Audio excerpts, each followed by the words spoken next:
Hello and welcome to Undrafted, a Dynasty game theory podcast brought to you by the Undroppables. I am your host, Scott Belanger, a.k.a. Jax Falcone. You can find me on Twitter at Dino Game Theory.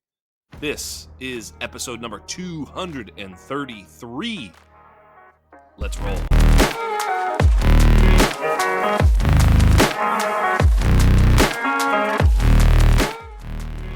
And I know you guys are tuning in to hear me just talk about Kyle Monangai. I know it. I can just feel it. You guys want the take. What's going on with Monangai? No. I think there's more pressing things happening in fantasy. We're recording this actually Tuesday, right around lunchtime, East Coast time, 1 o'clock East Coast, and trades are popping off. We just saw the Shaheed news, just saw the Jakobi Meyers news, just saw the Sauce Gardner news.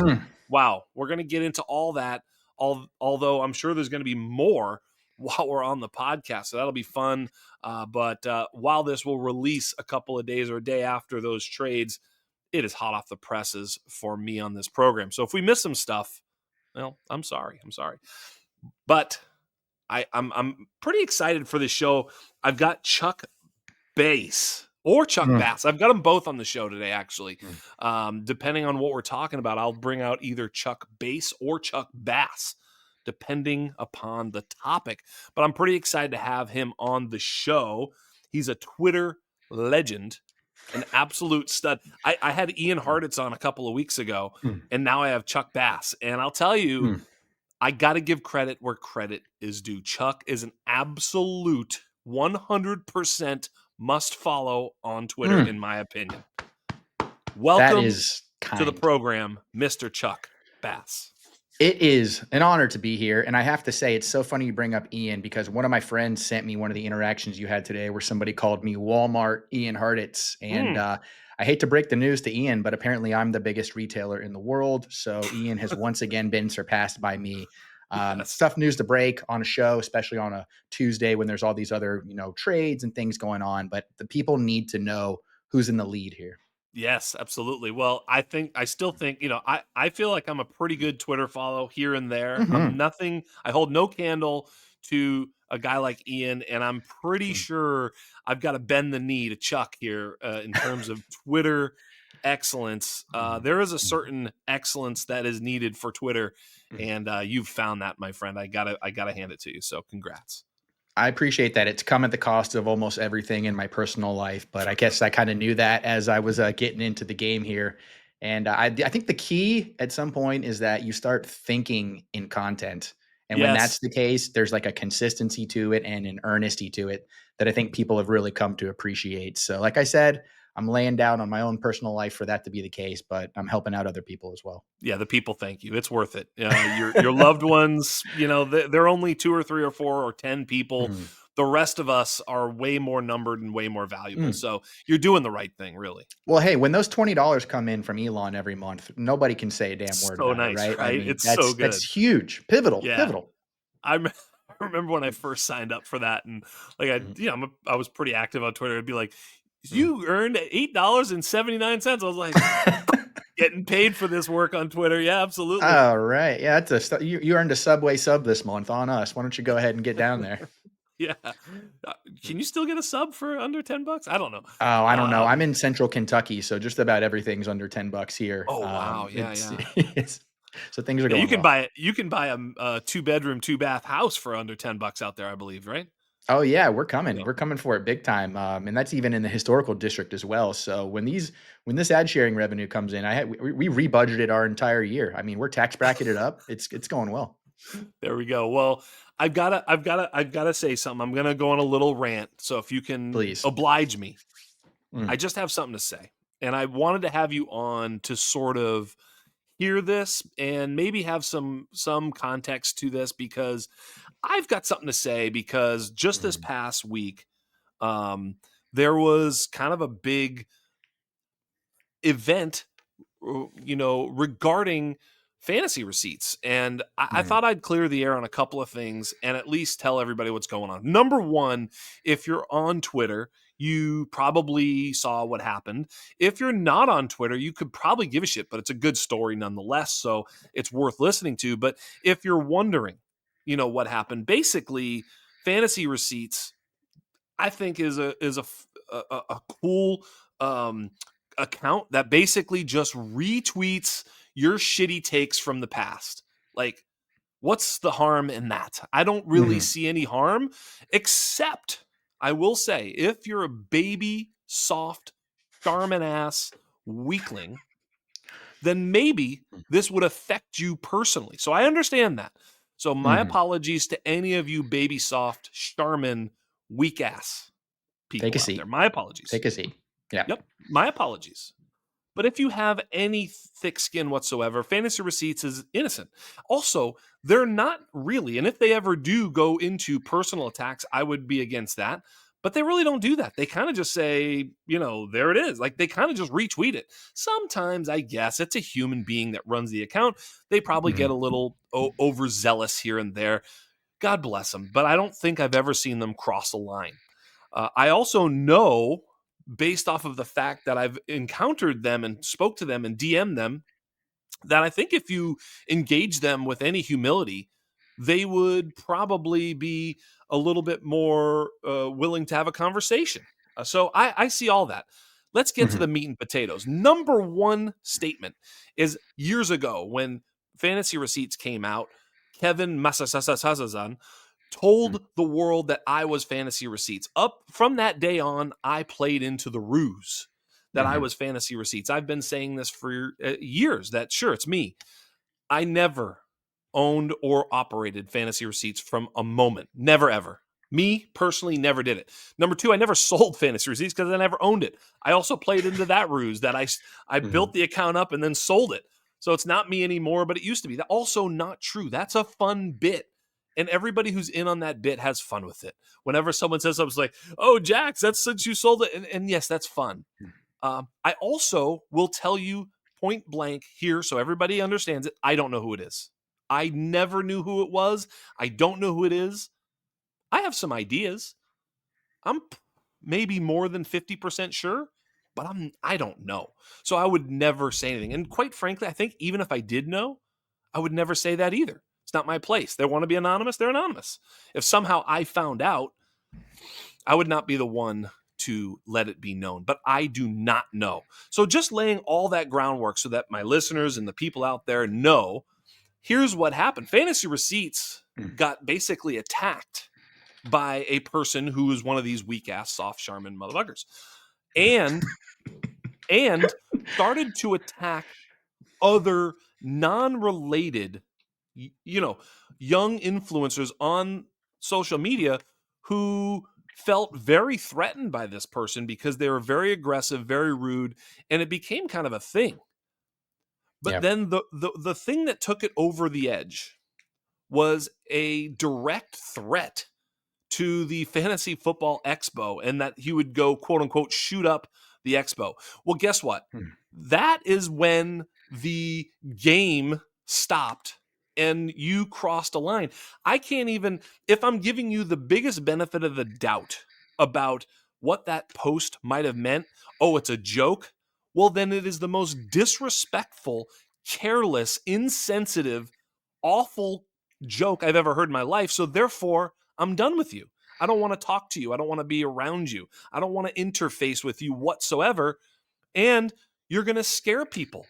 This is not the type of joke to make in the parlance of our times when this is a major concern for parents of their children, letting them go to school. This is not a funny joke. It's not a funny joke. I don't mean to bring y'all down, but that to me really ended that conversation.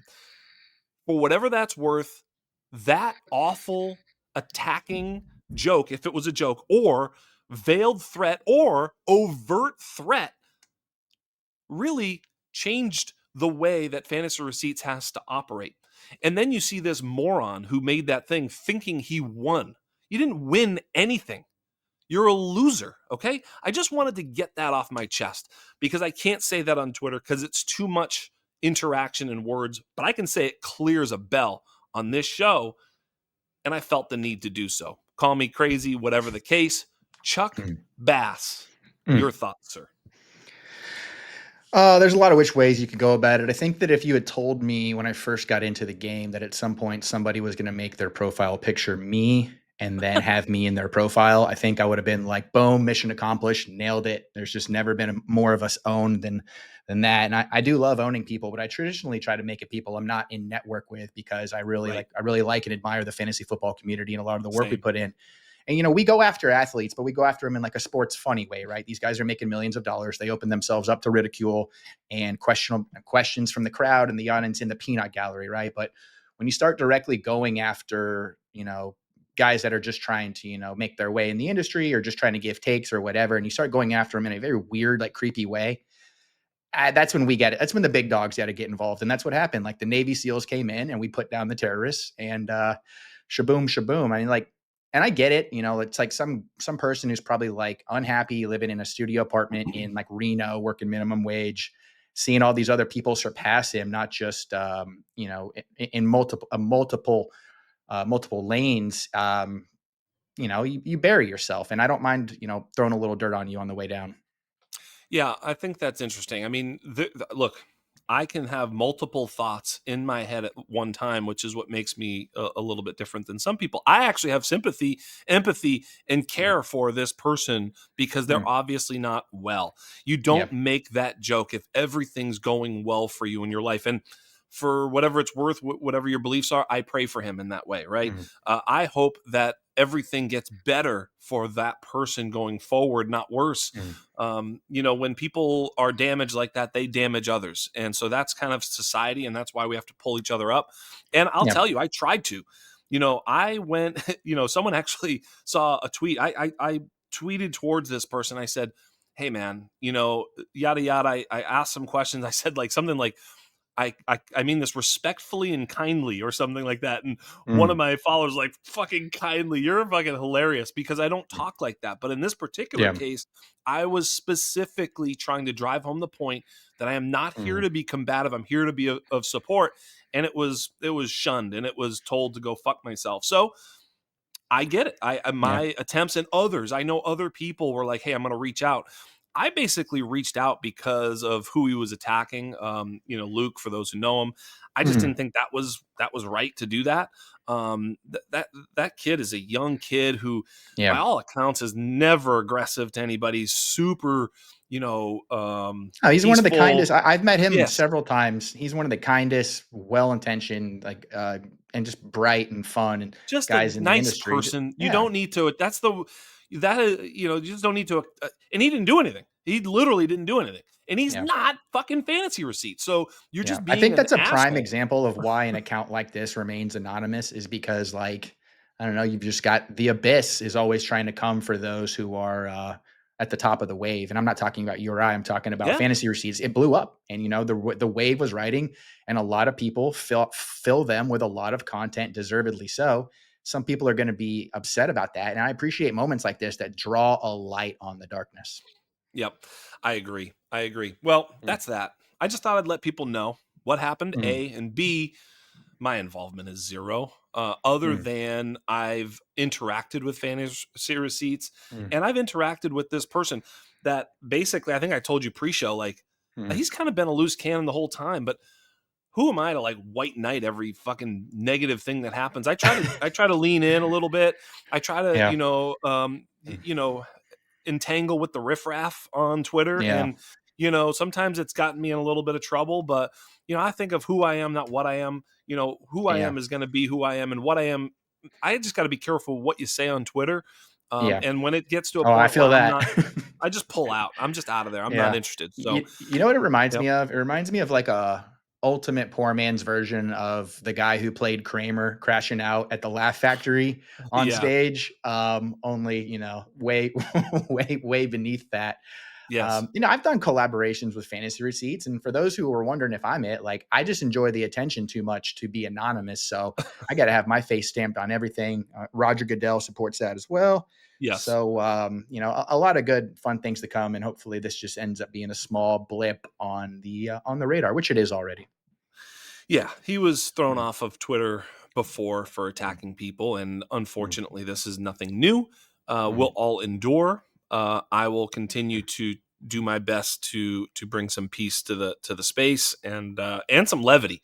I try to bring a mhm, little levity. I know you specifically bring mm. levity. That's what we're here to do. But right now, we're here to talk some fantasy football, brother. I was gonna start in one spot, but I do want Mm, to start probably real quickly with just the mm. trades Oh, because I yeah. want to just kind of knock them out. I have this is kind of cool because it's fresh. I have nothing prepared. I haven't even thought of it. I was preparing for the show, saw the trade, so it's like flash response. Shaheed Mm. Mhm, to the Seahawks. mhm. Shaheed to the Seahawks. Um, wow, that's interesting Yeah. because It's that kind of annoying.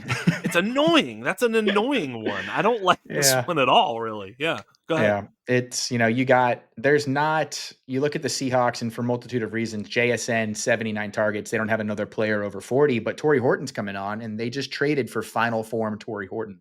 Yes, That's a that's tough pill to that's right. take. That's exactly correct, and it is a tough pill to take Mhm, mhm, because the Torrey Horton, ascension is sort of being blocked a little bit. mm, I do probably realize that maybe Cooper Cup is going to be in and out of the lineup for the rest of his career. yeah, He's not someone that you can depend upon. I don't know how many years more he'll play. This could be his final season for all we know. He could have maybe mm, even hinted to that, and that actually brought up this. Maybe he's more hurt. A lot of things, or yeah, Cooper Cup is fine, and this is just going to cuck Torrey Horton. Again, there's just not enough. There's not enough targets to go around in that offense, and yeah, so many of them funnel their way to JSN that really the second and third. I mean, we didn't really even like Torrey Horton until Cooper Cup was announced out because you yeah, can't play the third receiver in Seattle with any no. confidence. No. They So are this 31st in 11 personnel, and they're crushing it right now, so there's no incentive for them to change anything up. The big storyline this week was teams dominating passing efficiency out of heavy tight end sets, and they are, like, one of the 5 best at it right now. Bingo. Bingo. So now it's like JSN Shaheed. Well, that cucks somebody. Mm, I know that much. mm, So it's not great for Torrey Horton. I have a Torrey Horton trade in my inbox that I'm selling. mm. Maybe I'll go ahead and smash that fucking thing. Can we Um, hear it? Can we hear what it yeah, is? yeah. It's Torrey Horton goes. I get what is his the Terrell Jennings. Is that his name? Terrell Oh, Jennings, the RB1 in New England? Let's the go. RB1 in New England, Mhm. right? Just nothing much, just the RB1 in New Mhm. England, and I think it's a 26 second, probably late, so it's Yeah, probably worth smashing. I think it's a deeper league, maybe 14 or yeah, 16 teams, so it's a little bit like, but I'm probably yeah. going to go ahead and smash that. This is not airing yet, so I can wait. The person's not going to know, Nice, although they might smooth. be pulling it back after the trade. I got to go fucking check that thing out. Um, I should probably pause the show. Jesus. Oh, I didn't even think Um, about that. That's a pre-trade one too. That's Yeah, dirty. that was right before the trade. Mm, Well, hey, mm. that's all is fair in love and dynasty. Oh, yeah. So is there any I actually think this actually hurts Shaheed a little bit too. Mhm. Yep. Maybe. I don't know. I mean, it doesn't it's neutral, I think, right? Because of Shug. Yeah, it's just kinda strange because Chris Olave is getting JSN Bingo. usage, he's just not getting JSN production, so, what that ends up translating to, I'm not sure. I mean, obviously, 2 coaching staffs I feel very confident in, so it's not like he's going to the Jets or it's not like he's going Right. to the Titans, which would have been awful, but, Yep. I don't love trades mid-season for especially for skill players that maybe Yeah. aren't running backs, it's always just a weird, tough early fit, so Yes. maybe 2026 it ends up being really nice. But they've I will say this: Seattle has earned my trust. I think they've built up equity for me as far as a fantasy passing offense is going Yep. into next year and the year after. That's true, man. They look good.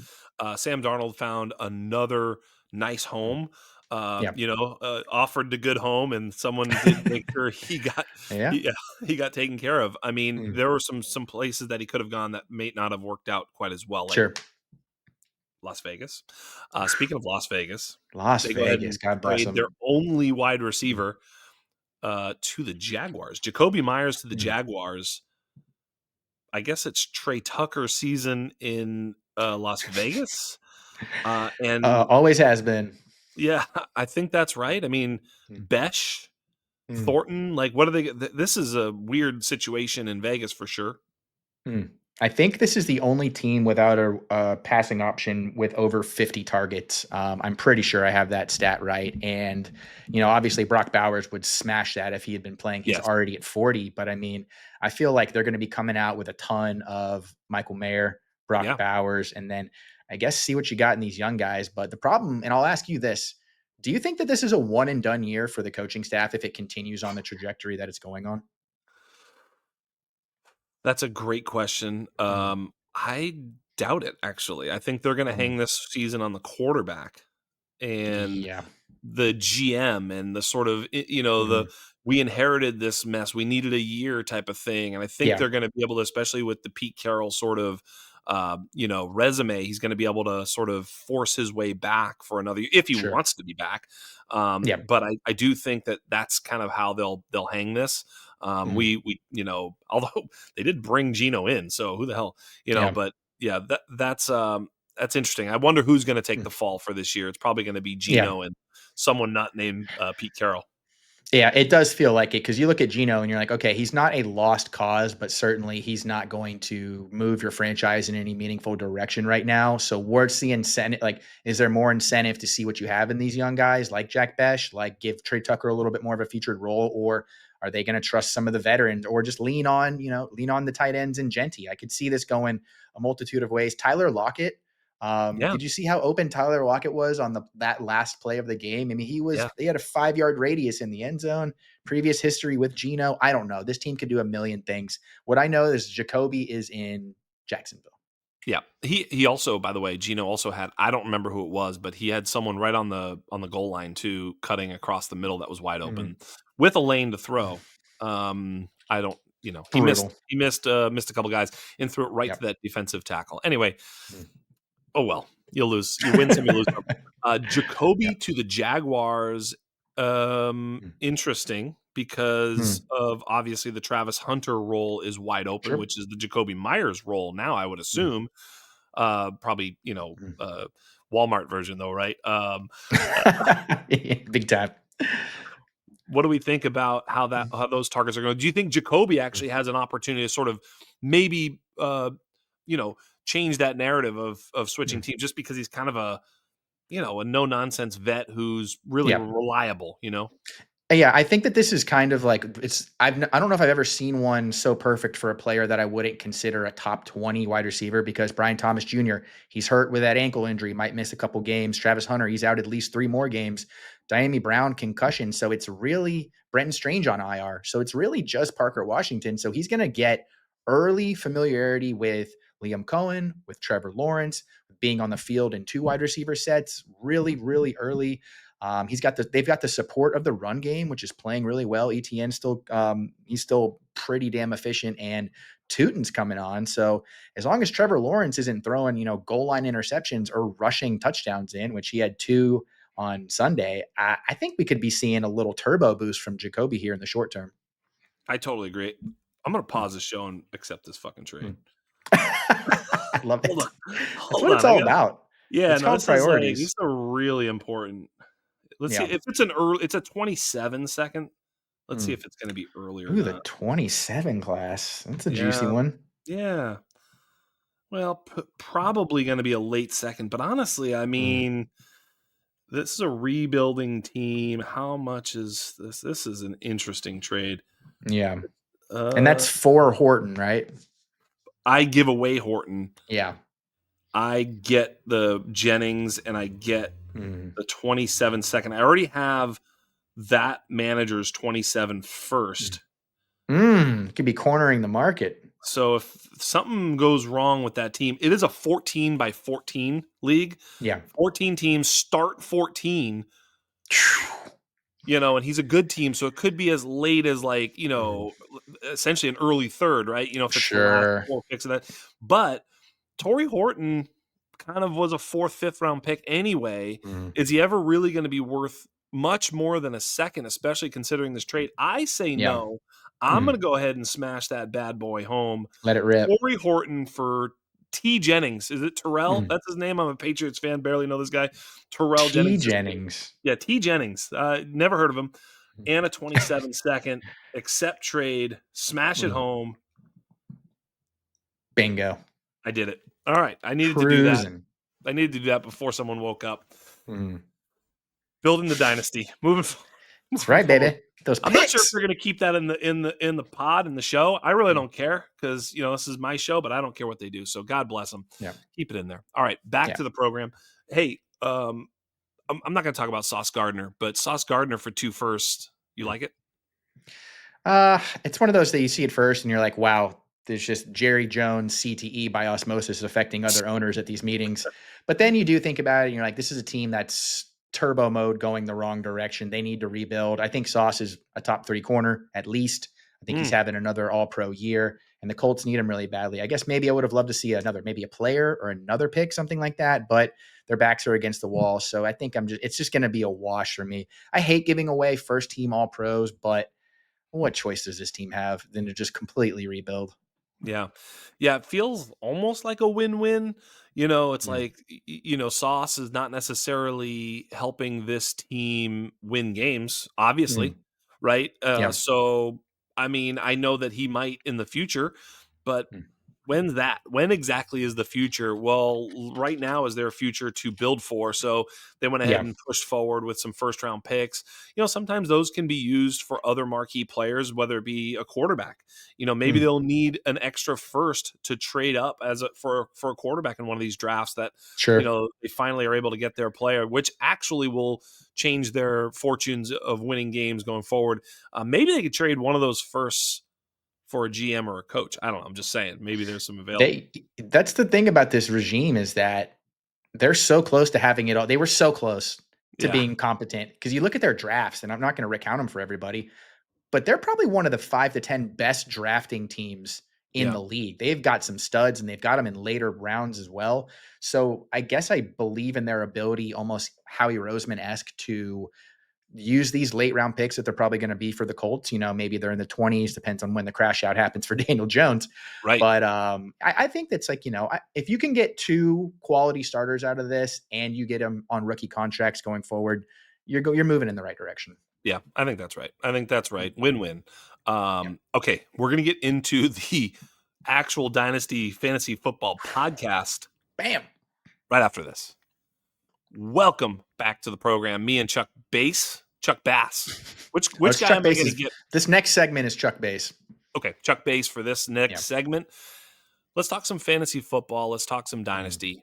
Let's talk about the sadness. You did say you like how you've been playing this game for a long period of time and how every single year it's just how is the sadness going to crush your spirits, right?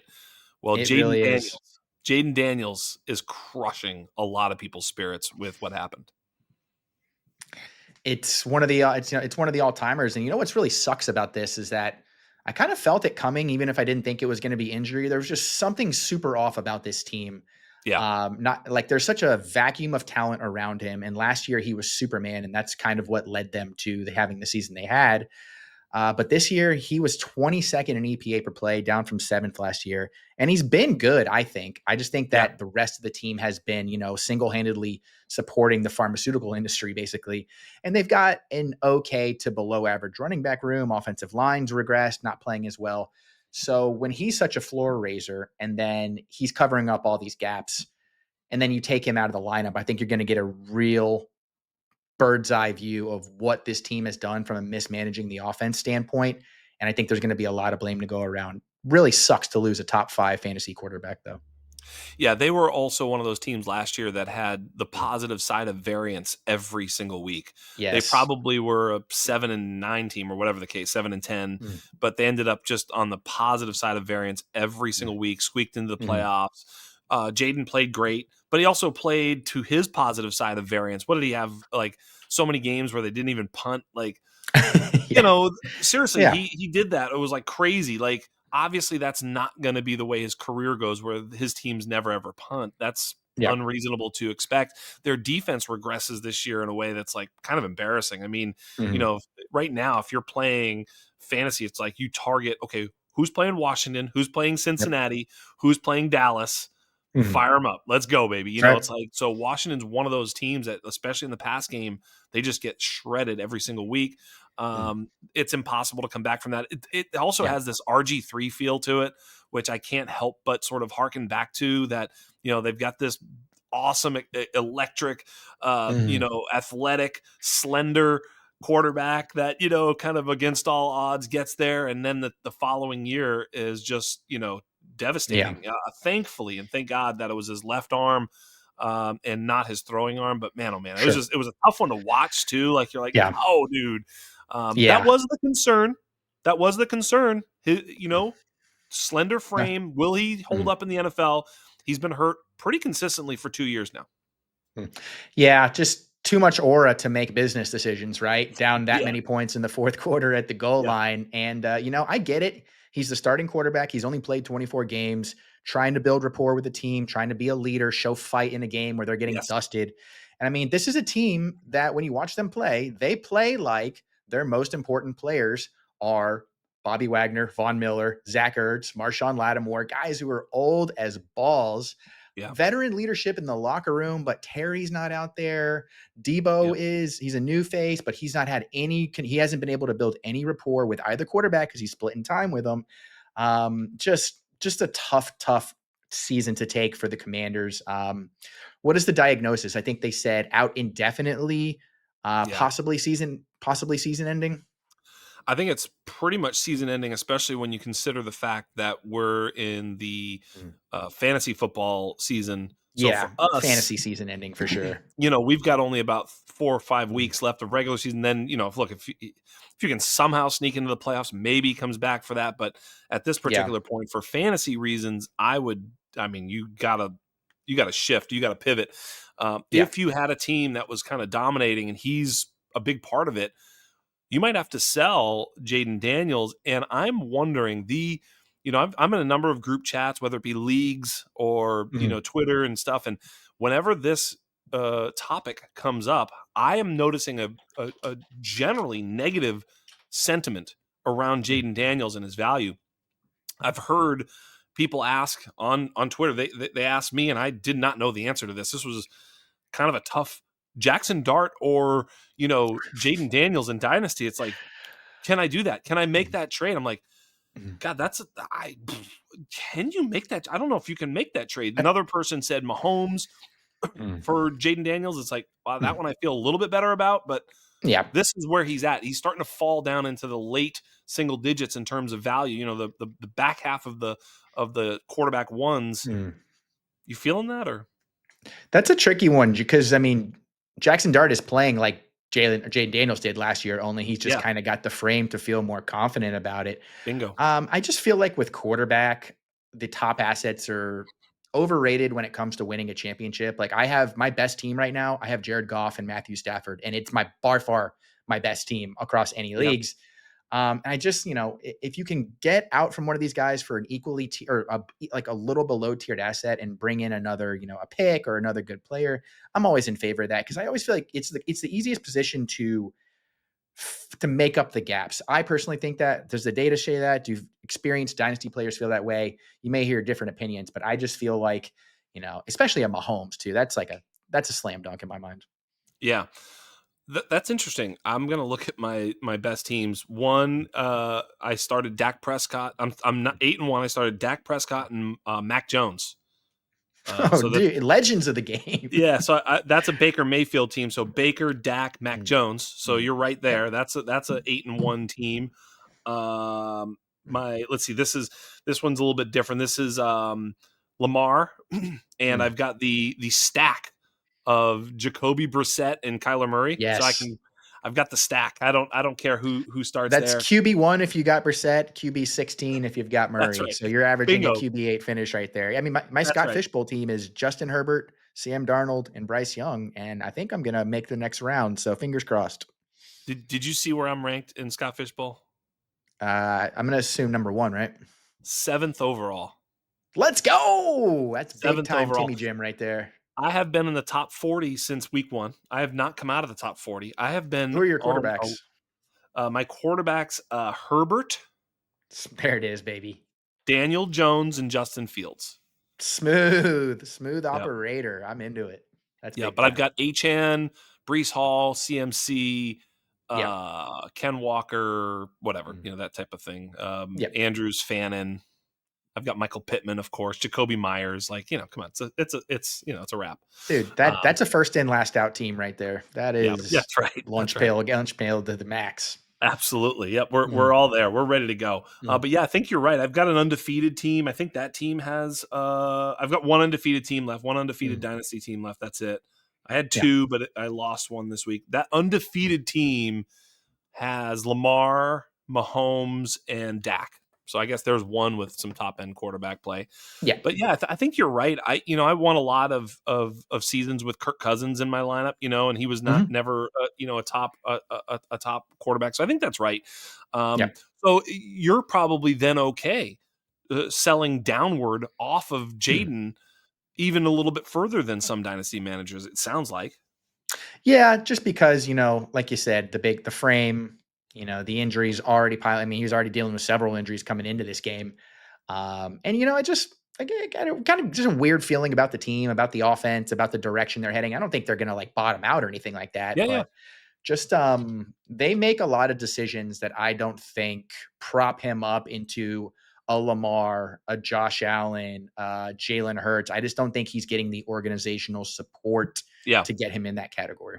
Makes sense. So the group of, let's call it, like, well, we'll leave Caleb out of that, but I'm gonna go Mm. like Mahomes, Herbert, Dart. Yeah. Right.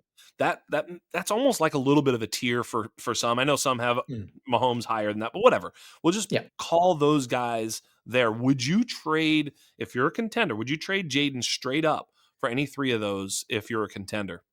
Yep, I try all of them. I think truly, Yeah. I got no ifs, ands, or buts. I'd get some Drake May in there, Yeah.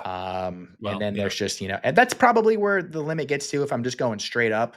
And then you can put some fun packages together for a Caleb, for a Baker, for a Dart, for a Bo Nix. That package would have to be really dressed up, but there's ways to convince me, and I drink a lot, so. Yeah, that's right. No, I think that makes sense. I'd actually argue to go even further down and try and get something kind of kooky with like a Matt Stafford. Mhm, mhm. In other words, I'm getting Matt Stafford, but I'm also getting like Puka or something. Just something stupid where it's Torrey like, Horton, Rashid yeah, Shaheed. Yeah. right, right. You see what I'm talking about? Actually, Yep. Sam Darnold, Daniel Jones are interesting Mhm. players to target Yep. with that type of a trade because you have some runway to the future. Mhm. Stafford is almost worthless after this year potentially. Who knows though? I fucking love Stafford. I hope he plays next year Yeah. just because. Um, He's cooking. moving on. By the way, you mentioned Drake May. Mhm. Is he the quarterback 3 in Dynasty now? Like, I mean, it's just I think so much of this for me is gonna be I was like Drake May no matter what coming into this season, and I'm getting everything I wanted out of it, and he's doing it with Old Diggs, Young Booty, Pop Douglas, Hunter Henry. It's just like when you when someone is playing at an MVP level, which I think he is, and then there's like another tier or two he could go, that just makes me like salivate at the idea of having him on a dynasty team. yeah, I think he's quarterback 3. I was talking last week on the Underground and with Theo on this Mm. program as to whether or not he deserves the 101 in a Mhm. Dynasty Superflex startup right now just because of his age and his competitiveness at the top of Sure. the quarterback charts. But I do watch Josh Allen play and you're like, God dang, this is a different type of, seriously, I it's know. unbelievable. He is so fucking good. Yeah, well, it also swings like game to game. You Yep. watch him play the Falcons, and I'm just like, man, what are we doing here? And then Drake May puts the Browns, the number one defense by EPA, in a blender, and you're just Right. like, okay, so he's already there. And then not even 2 weeks later, Josh Allen has a record breaking game against the top five defense, Yep. Mahomes, all that jazz. So it's so fluid, but that's what makes it Correct. fun. Yep, that's right. During the season, we're the victim of small samples, Yeah. and that just happens. Another devastating one for many people. I saw a lot of people with a Oh. lot of Tucker Kraft exposure. I didn't Mhm. have as much. I have a couple of Tucker Crafts over my leagues, but I'm not Mhm. overexposed. But I know many are, and that's probably a smart move. They were Mhm. right. My co-host Travis Seal on the Dynasty Underground was singing Mhm. Tucker Kraft's praises And we have a saying, Travis was right, Yeah. because he always is like the outlier. We argue against him. We're like, you're an idiot. And then we always come back on the show. We're like, hashtag Travis was right. He Yeah. was certainly right about Tucker Kraft, as many others Nailed were. it. But here we are. Yeah. I put out a post about putting Tucker Kraft at what was that? Just behind the tier, right around tight end 7. Mhm. Some people felt like, this is what's interesting. Some people were saying to that post, Tucker Kraft too low. He's tight end 3 or 4. I don't care about the Yeah. ACL. And then other people were saying, there was a couple guys behind him, namely Colson Loveland. They were like, Mhm. you have to have Loveland ahead of him. And I'm like, yeah, I could see both of those things. I'm not here to tell you you're wrong. I think there's probably some Yep. value to glean in dynasty Mm. leagues with Tucker Kraft, trading him both Sure. ways. What are your thoughts about where you'd sort of put him given the ACL? Sure. So it's tough, right? So obviously, at the tippy top, you've got Gadsden, and then there's a huge gap between him and everybody else. Yeah, No, love it. this one was brutal for me because like what I do in the off season is I try to listen to way more actual football podcasting and analysis than fantasy. And then as we gear up for the season, I get into fantasy. I try to get into fantasy mode, and just all the people that I trust, they were just raving about how great Tucker Kraft could be. So I was pretty invested in him this year. I had him on a few dynasty teams, but I was a little late to the table there on that one. And this is just devastating, truly, just because it's the ACL. He's got another talented guy behind him who I think is going to have a nice rest of the season, maybe like maybe not top 10, but top 12, something like that. Top 15 But or I something. just don't think in Green Bay he's going to get the consistency that Bowers is going to get, that McBride is going to get, that Warren might get, depending on who the Colts end up paying. So I have no problem with him 4, 5, 6, 7, just because you got a lot of guys that are coming up at the same time. Fannon's coming on. Laporta's still, kind of on the up and up. Loveland's coming on. Gadsden actually is coming on. So Yeah. with tight ends, I just want the talent with the situation, and I'm not sold on his situation. I'm sold on the Yeah. talent, no doubt about it. Yeah, it's kind of interesting. I surmised last week on the underground. I Mm. said, look, if you told me all the tight ends in the top 10 are all going to get exactly 100 targets this year, I think I'd take Bowers then Kraft or something, just because Yeah. he's so Yeah. efficient on his targets. It's Mm. like, if I just know they're all going to get exactly 100 targets or whatever, Mm. Sure. but the volume is the question, right? Is Mm. like, sometimes I called it the Kittle corollary because, Mm. if you tell me Kittle's getting 10 targets, I'm playing him in every format, right? Yeah. Tell me he's getting targeted. I want him because he's so efficient on his targets.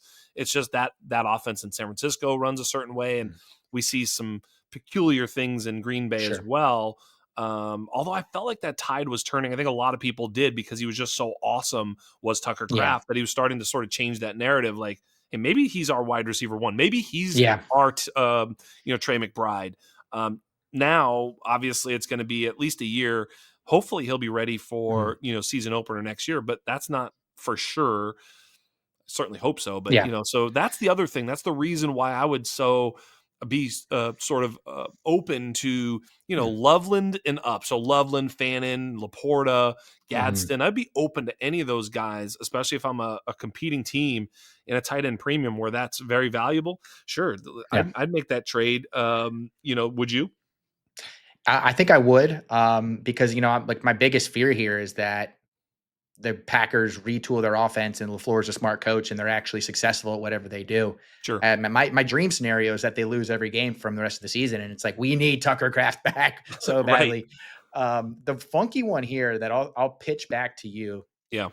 Where does Dalton Kincaid sit in the tight end landscape? He's the number 1 tight end and passer rating when targeted, Yep. number 1 in yards per route run, number 1 for first downs per route run, most efficient tight end in the league, basically. How do you view him compared to the rest of these guys after the big dog tier? Yeah, he's starting to warm himself right back up to Mm. me in this realm. When he was first drafted in the first round, everybody was treating him like a no doubter. Mm. I sort of sold on that, but I think Mhm. now, that he fell back down to maybe tight end 10, 11, 12 in Dynasty. I think, Mhm. maybe even further than that if I'd have to go look. But I think at this particular point, yeah, we have to really think that, let me look at this real quick. I'm kind of, now that you asked me this question, Mm. yeah, he's number 1 in yards per route run at the tight end position. I think he's kind of all the way back. He only has 33 targets or whatever. Yeah. He's played only 7 games, so he's kind of been a little under the radar. Yeah. So yeah, I'm all in with Dalton Kincaid in that offense. Sounds like so isn't Josh Allen. So I think he's in that. I think he's in Mm. that group as well. Yeah. You could argue for any of those guys. I think that's probably the top tier is like uh, Loveland, Kincaid, Kraft, Fannin, Mm. Gadsden, Laporta, Bowers, McBride. Who am I What forgetting? a good time to be a tight end. This is Right? just, I man, think you're the there's a yeah, usually it's like if you have the tight end 8, you might as you're well have the screwed. tight end 18. Yeah, Right. and now it's just like this year in particular, which is funny because we thought something similar last year, and it was the worst tight end year I think I can ever remember. This Yeah. year, man, they are eating, and Yeah. I'm enjoying it. Yeah, absolutely. I think you Mm, can put Kincaid comfortably in that realm for sure. mm. He still kind of doesn't sometimes play enough. Like his yards Yeah, per route run is there, but his total targets, his sort of volume is sometimes a little bit less than we desire. But yeah, I think he's been showing well enough that yeah, we can count on him on a week to week. I think he's at the back of that sort of group mm, for sure. I think he's mm. definitely the last one for me. But Yeah. if you want to say he's in it, I'm happy with that. I'm fine with that. Yeah, and this is like the opposite of the or not opposite, it piggybacks off that Packers conversation to where, like, they're crushing it with their style of play right now, so I don't have a big fear of them bringing in a big wide receiver, an expensive wide receiver in the offseason. They have their identity. It's been the best thing to happen to them over the last 2 years, this kind of power ground and pound run game with the tight end sets and everything, so I like kind of being on the same page as the vision of the offense, and this is one Yes. of those that I feel like I am. Yep. No, that makes sense. I mean, they don't have a wide receiver. I know a lot of people wanted to sort of force Keon Coleman Mhm. into that sort of space. Didn't happen. Happened in 1 week. I thought I was losing that bet because I'd been betting against Keon pretty regularly. And That was a after good week short. one, That's a I good was like, short. "Uh-oh, I might Yeah. be eating some crow." Fantasy Receipts was gonna have to come after me on the Keon Coleman stuff, but to no avail. He would have had to have done it right after week one. Otherwise, he didn't Yeah. have me there. Yep. Um, Mm, let's go to I mentioned I have the Kyler Murray stack in mm. one of my leagues. Pivotal. Pivotal. Do you believe the coach when he says that Kyler Murray is the starter? I don't. Ugh. No, there's just no way, and he's a funky one to nail down because he you look at all these coaches, and I just have no idea what's going on in his head. I know that he coaches Right. one hell of a defense. I know that for sure, and I think he has a vision for the offense. Like, I don't like when, like, coaches like McDaniels get a pass when their defense is bad. Like, you're the head coach. You're supposed to be Right. facilitating the operations of both sides of the ball. But this one is one where it's like it's the decision is such a slam dunk, but the organization is going to be too afraid to pull the trigger. I think this is a top 7 team in the NFC when Brissett's the quarterback. I think it is a bottom 3 to 5 one when Kyler's the quarterback. The stats bear that out. Jakobi just had 910 yards, 7 touchdowns, EPA of 12th. Kyler Murray has not done that over a 3-game stretch in his entire career in Arizona, even when he was Mm. an MVP candidate in 2021. He's just not built for the vision that I think this team has. Look, Brissett's been better. I mean, we Mhm, can just say it simply. Like, in 195 dropbacks mm, this year, uh, Kyler Murray has 6 touchdowns, 3 interceptions, six mm, yards per attempt. mm. Jacoby's been way better than that. In only Way better. 131 dropbacks, so 60 dropbacks less, he's got the Mm, same number of touchdowns, 6, 1 pick, and 7.7 yards per attempt. He's mm, currently 10th in the NFL in quarterback rating, which I know is not the end all be mm. all, but it's something. It's one measure of a player, and it's a pretty good one as Lamar Jackson and Drake Mayer at the top of that list. And Jacoby Brissett is 10th. Kyler Murray is 22nd behind Justin Fields in that metric. So I'll say no more, not my friend. not That's great, the pal. it's like, and the way that defenses have to play Brissett, they have to defend the middle of the field, not something they had to do much with Kyler Murray. So it's fun to see him unlock Marvin Harrison Yeah. while also continuing to get that McBride production that we have going on. Run game has been it's been not bad, which is probably all you can ask for when you lose James Conner, when you lose Trey Benson. So I think this is another team that has an identity. I just think the worst part is their biggest financial asset is the antithesis of that identity, Yeah. unfortunately. We talk about the soft benching of JJ McCarthy. We're talking about Mm, a soft benching of Kyler Murray to come. mm. The soft benching crew of JJ McCarthy can eat a soft, never mind, I won't say it. Um, Thank you very Better than much. eating a hard one, I think. Yeah. So they can eat a soft Mm, one, mm, because JJ McCarthy came out and beat the Lions on the road, played pretty mm, well. I didn't see the mm, entire game. I did catch the sort of mm. recap. Tell me, what do we think about JJ McCarthy? I'm gonna go watch that game later Yep. today, but I'm excited to see how he played. Did you happen to see it? And if so, what did you see? I did. The aura was there, the moxie was there. The thing with him that I struggle with is that have you ever seen Pacific Rim, the movie? No, but I understand it. Okay, so in Pacific Rim, in order to control the robots, two people have to have like a neural link and they Mm, have to be completely in lockstep. And the better that connection is, the better your fighting robot is. Great movie. mm, Well, great watch, I should say. yeah. Um, when I watch JJ McCarthy, it looks like there's two people in there fighting for full control of the link as opposed to working together in one cohesive unit, like flash plays, tough plays, but then like completely crazy out of structure no nos that I think is typical of a rookie, Yep. especially a raw rookie like him. For him, especially in dynasty wise, I just wonder if he's going to clear the Lawrence line. So Trevor Lawrence is Mm, quarterback 16, and the guys ahead of him you feel way better about. Dart, Goff, Baker, Caleb. But behind him are guys you can stream with no sweat, like Flacco, Rogers, Penix, Jones, but not necessarily like the guys you want as your quarterback too. So if you gave me $1 million at a roulette table and you say red, JJ McCarthy finishes above the Lawrence line, black, he finishes below the Lawrence line, I would put it all on green. I think that he joins Trevor Lawrence and it's the Lawrence McCarthy line, like some terrible country music band, like Lawrence McCarthy or something like that. So I think he's right in the middle. I think he has the talent to play well. I don't know if he has the mental capacity to play well. And I think that's Trevor Lawrence's biggest problem. You need a good offensive coach to bring that out of him. They have one. So I think that he's got a future as the quarterback 16 in the NFL. yeah, very interesting. Mm, So I mentioned a bet on Jackson Dart was a bet on him figuring it out because I mm, saw, Jackson Dart improve every single year of his college career. And I said, a lot mm, of people's criticism was he played in a gimmicky offense and he wasn't going to mm, be able to adapt to, the NFL game, which was mm. viable. I understood it. I Sure. didn't necessarily agree. And the reason I disagreed was I sort of it was a bet that Dart had the Mm, makeup and the ability to figure it out, which is what a yep. quarterback has to do. He has to do that literally every game, every week, every moment, every play, they're always just trying to figure it out because it's Yeah. always going to be, that's the whole thing with like Stafford with the no look passes. He's like, God, Mm, that's there, but they're reading my eyes. So if I look there on this play, I can actually move that middle linebacker a half a step and throw across my body. Like that's crazy. That's awesome. yeah. And so that's not a measurable skill. You can't be Mm, like, oh yeah, he runs a 4.42. Of course he can do that. It's like, no. How do we yeah. know that you're going to be able to get there? Well, we don't. So it's a sort of a bet on this stuff. I think with Mm, JJ, my love for him was that I think he's that guy. I think he's the guy who can sort of continuously get better.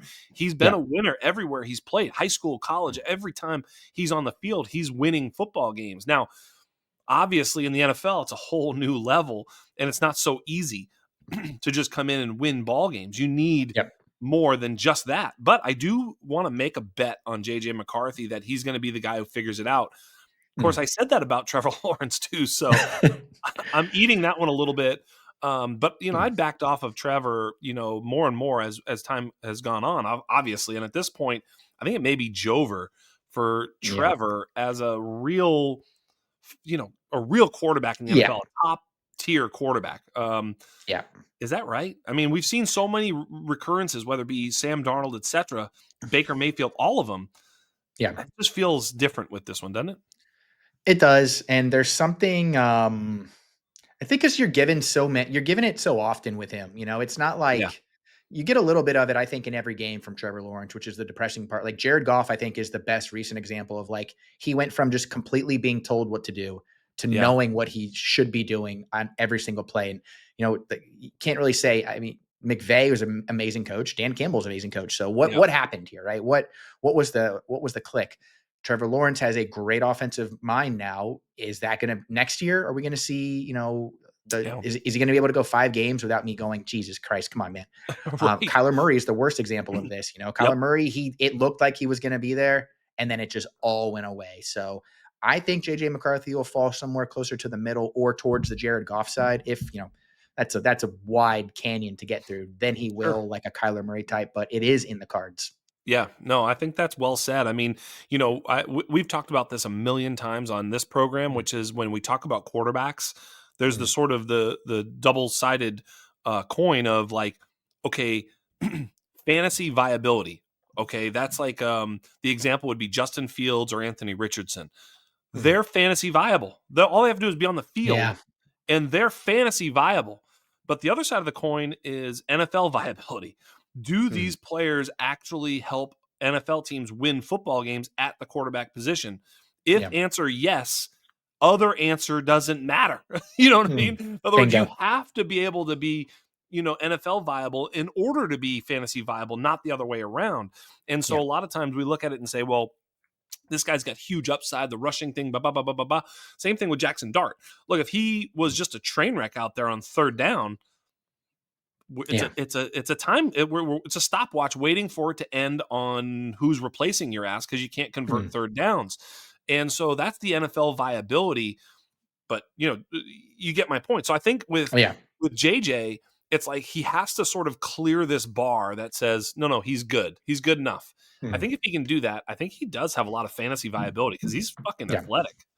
He is, and you know what? This is another one I kind of want to tie into this. Go It's for kind it. of going to be what I think ends up being like the Bryce Young discussion, to where Bryce Yeah. Young winning all these games now. Panthers are 5-3. He's beating good teams, beating them on the road. He's thrown for over 190 yards one time this season. Right. Right. So It doesn't what? matter. Right. Yeah. Yeah, and it looks like that when he plays too, honestly. So they want to keep the ball out of his hands as often as possible. Is that something they want to do in Minnesota? But you can't really do that when you have Justin Jefferson and Jordan Addison, and Right. if TJ Hawkinson can get some salvage his career in some way, that's just it's so obviously not how they want to be built based upon just the infrastructure of the roster. So we'll see after this year, I guess. Yeah, no, that's a great point. Maybe they go out. They were tied to potentially getting Amari and Hampton in the draft. Mm. Who knows? Maybe they're able to fish around Oh, Jeremiah my Love. Jordan Mason shares. Yeah, I should have. Oh man, I thought Jordan Mason, and maybe he is. I thought he was auditioning for the starting running back role for this team for the next 2 years, and maybe Carson Wentz had a little bit too much of a say in that. But Aaron Jones already back and stealing the show, unfortunately. what's interesting about that is that Aaron Jones passed down viability, and Jordan Mason is a Mm. real good runner of the football, not as much of a pass Mhm. game weapon. The best are always when you have a guy like Bijan who can play both Yeah. ways. Of course, I understand that Jordan Mason and Aaron Jones aren't Bijan, but I'm sort Mm. of stating the point that when you have a dual threat running back, you can Yeah. do so much offensively, and I think that's because otherwise you bring Jordan Mason and they're like, well, they're probably running here. You know what I mean? They're only Mm. the play call book shrinks both ways Yeah. when either guy's in the lineup, I guess is what I'm getting at. Yep. To the point of JJ McCarthy, Justin Jefferson dynasty buy or no? What a just hilarious thing to have to even kick around, Right? considering how damn good he is. Yeah, I think so. I just think that, it's like the Colts acquiring Sauce Gardner, like what would you do to acquire an all pro on your team? And like I like like I love building all kinds of different dynasty rosters, but I also love just having a guy that I know for the next 7 years. I don't have to worry about 10% of my team because he's always going to produce. And I think that's going to be, it comes back to like, if they were doing it with Josh Dobbs and Nick Mullins, I think you can't say no to anybody. Yeah. I just think that the reason I say that is I know that, it's like Justin Jefferson dynasty buy. It's like, dude, what is Mhm. this? Is this the most basic fucking dynasty podcast ever? But the reason that I say that is because I think Justin Jefferson, excuse me, is as gettable as he's ever Yeah. been I agree. Like, and then the question is, well, is that the sign of a decline, or Mhm. is that a sign of a buy? And I think it's the sign of Yeah. a buy, me Yeah. personally. And I'll get to a few more reasons why a little later on, but I think Mm, he's a buy. mm, There's a group of receivers that I have always been a little weary of, which is that outside X. Unless they have the quarterback that can really unlock them, they mhm. tend to be a little bit, you know, depressing when you play them. The outside X, even when they're Yeah. elite, and we saw 3 of them this week kind of take an uptick. That's Mm. Drake London, Marvin Harrison Yes. Jr., and T. Higgins, all of them with big arm quarterbacks now, at Mm, least. Drake London gets Penix back. Marvin Harrison Jr. has been playing way, way better mm. with Brissett. And T. Yep. Higgins, of course, gets the all pro in Joe Flacco. I mean, unbelievable. Joe Flacco with a bad arm goes and throws for almost 500 Mm. yards. Um, it's absolutely incredible. But Beast. those guys feel back a little bit. What are your thoughts about any or all of them? Well, gotta like you said, the arrows point in the right direction on all three. I think London gets his highest usage of the season. I think he's turning into an easy top five smash with Penix out there, Yeah. especially as everyone else on the offense continues to really want to be benched. Pitts is trying. Don't get me wrong, but the connection is just not there. The timing's off. Mooney is he's not really delivering as well. He started and finished 6 games this year. Drake London has with Michael Penix. He has double digit targets in 5 of them. And I think if you Yeah. were in redraft, if you're taking him in the second round, that's what you wanted. When you invested in him in Dynasty prior to the season, that's what you wanted. You want to see that train rolling, regardless of the mixed results that the Falcons are getting from a win-loss standpoint. Marvin Harrison Jr., I mean, he's come even a long way in this season. I mean, it wasn't that long ago that he had all those yippee drops on Thursday Night Football, and everyone was like, is this guy ever going to figure it out? And he just last night, people are posting clips of him like he's a top 3 wide receiver in the league. I think what we need, Jax, is we all need our dads to start calling out our companies on social media so we True. can get that boost. My Yeah. dad is banned from Facebook for reasons I won't go into, but I'm thinking there's other ways around that. I look at Marvin Harrison Jr. right now. I look at him. I think his 3-year window is going to be like peak Brandon Ayuk when Kittle was the number one target earner there. Kittle was the focal point of the offense, but there was still room for another extremely talented wide receiver to eat. So that's kind of how I'm viewing him. And then Higgins, this is you're getting what you asked. You're getting what you wanted when you drafted T. Higgins. It's the same Yes. exact thing with Joe Burrow. And instead of having a monster tight end to worry about, he's got a monster wide receiver. You're seeing the same season Burrow would have had, or he would have had with Burrow. Sucks the Bengals took so long to figure that out, but I guess that's why everybody's probably going to go. The thing I get concerned about with Higgins, at least in the short term, is that these journeyman quarterbacks, these late stage journeyman quarterbacks, I should say, Flacco, Fitzpatrick, Jameis, all these guys, they don't churn out 8 to 9 weeks of consistent football. So I think there will be a dip in there somewhere in the next like month, maybe a little longer, and maybe a good buy window will open up for Higgins if you're interested.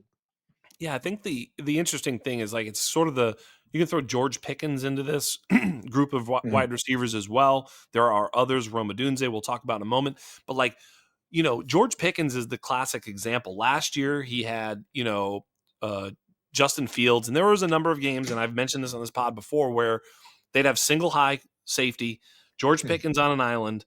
They'd run a third down play, 3rd and 6. Pickens is basically just running down the field. It doesn't, Mhm. whether it's a go or fade, fade Mhm. stop, back shoulder throw, whatever.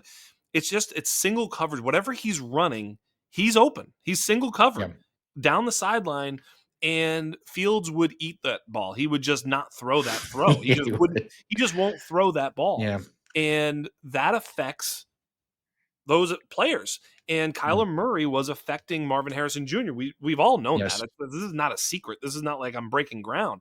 But I Yeah. think with these players, we're seeing it with T. Higgins, where Flacco's not unafraid to throw the 50-50 ball. The Mhm. crazy catch down the left sideline that Higgins scored on, that was A, he was covered. B, not even a good Yeah. throw. Like, that throw was kind of dog shit. It was short, Yeah. but T. Higgins Yeah. made a sick play, mossed the guy sort of. I mean, how reverse moss, I guess. Yeah. Threw him out of the way and scored. And you're Yeah. like, dude, that's a touchdown pass in the NFL in the year 2025. Yes, it is. Yeah. And not every quarterback is willing to throw that football. Penix, dude, I'm a Patriots fan. I watched that game. It's Mm. like, yeah, throw it to fucking London every time. The guy is so good in one-on-one Yeah. contested situations. Even Mhm. when he's covered, he's open. And so I think Mhm. what I'm getting at here in the long about way is like, Yeah. you really kind of have to look at the quarterback a little bit as to whether or Mhm. not these guys have that viability in that moment. But damn, Yeah. they're good players, Yeah, and you've got like all of those situations are quarterbacks knowing who they are and knowing who their personnel is in a ways that other players weren't. Like Cousins just wanted to go through his progressions too much to pound it to London, even when maybe that was the best play. Right. Kyler Murray a little bit more. He's just too much out of structure, and then Higgins has been consistent. But I mean, you just to kind of bring that back to this original point, like you kind of have to look at those guys and then you have to look at Justin Jefferson and be like, okay, the way he's being used from a quarterback standpoint fits closer to that conversation than Jamar Chase's 50 targets over the last 3 weeks, than Yeah. Puka's 10 targets in a half. It's while I think he's there ability wise, I think the buy window's coming down because of the usage window coming down. Yeah. Yep. Absolutely. Mm, Speaking of Rome, the Chicago Bears. Chicago Bears are, I mentioned Caleb is like the most like love him, then hate him, then love him mm, again quarterback I can remember in recent memory. And yeah. someone brought up on Twitter, and I disagreed and then agreed because they were right. They were like kind of like Trevor Lawrence in year two. I went back and looked at Trevor Lawrence, and very Mm, similar.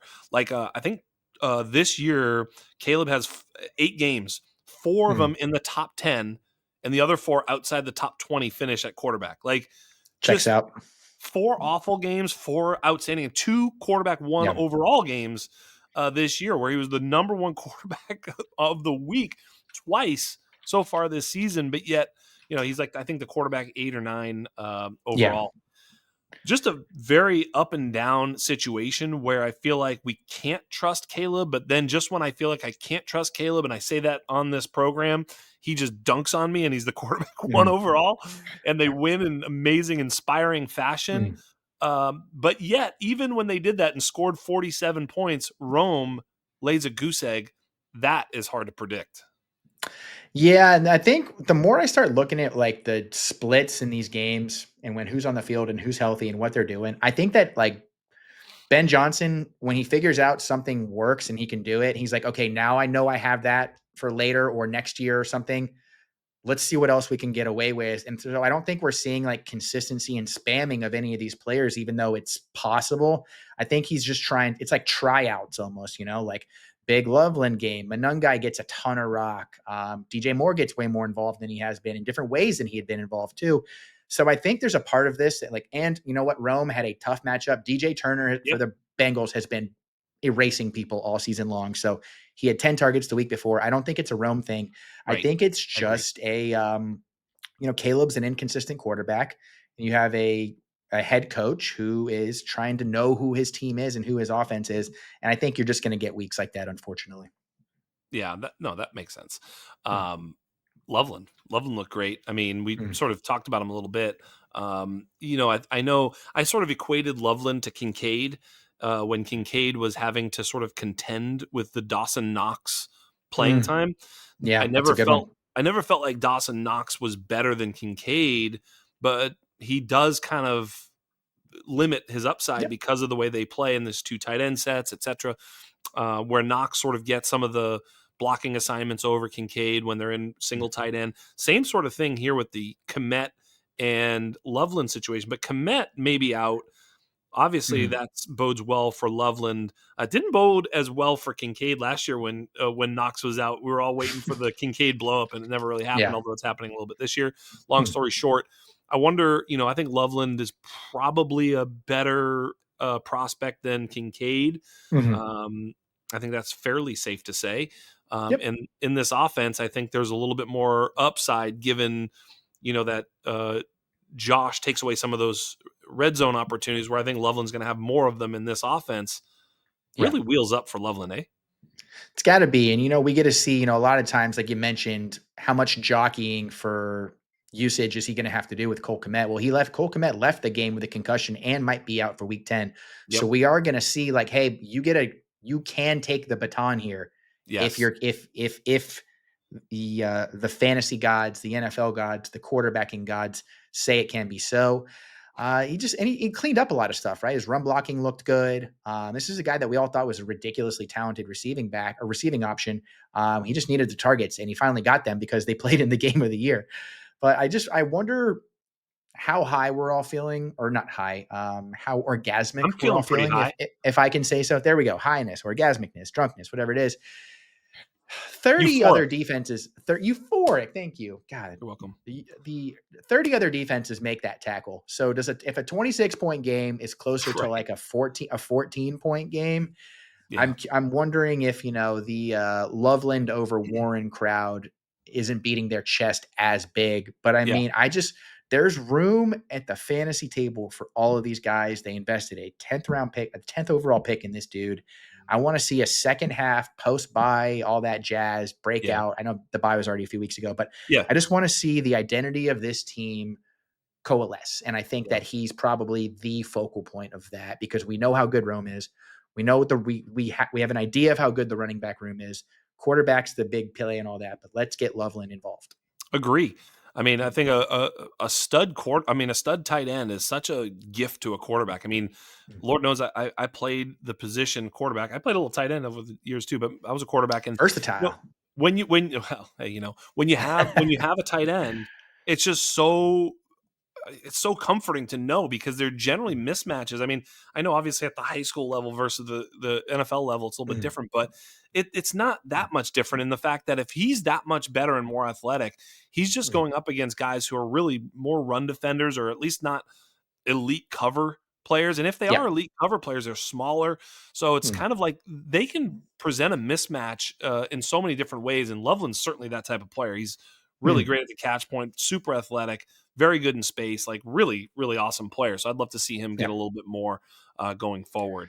Yeah. Um, And this isn't one of those, Texans veteran head coach. I need my vet out there to protect, I don't know, the integrity of the front, anything like that. Ben Johnson is like, hey, I see something fun. We're going to do something fun. And that's just, Colts are doing that right now. The Browns are trying to do that right now with Fannin.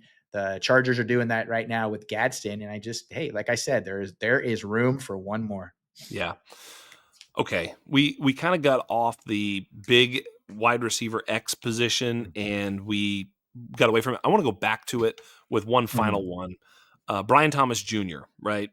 I guess I'll ask it simple. This is maybe tied to Trevor, maybe it's not. Maybe it's tied to the Mhm. Jakobi Meyers trade, maybe it's not. I Mhm. don't really know. It could be tied to a lot of things. But are Yeah. you specifically panicking about Mr. Brian Thomas Jr. going forward here?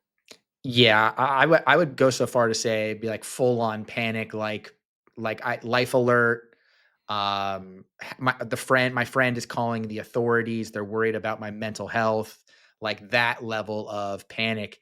Just if you're getting outpaced by Parker Washington and Diami Brown with no Travis Hunter against a very bad Raiders secondary, it's more than just the yips at this point. Like something is broken. He only had 2 catches for 21 yards before he had that kind of breakaway 34-yard catch with 7 minutes left in the game.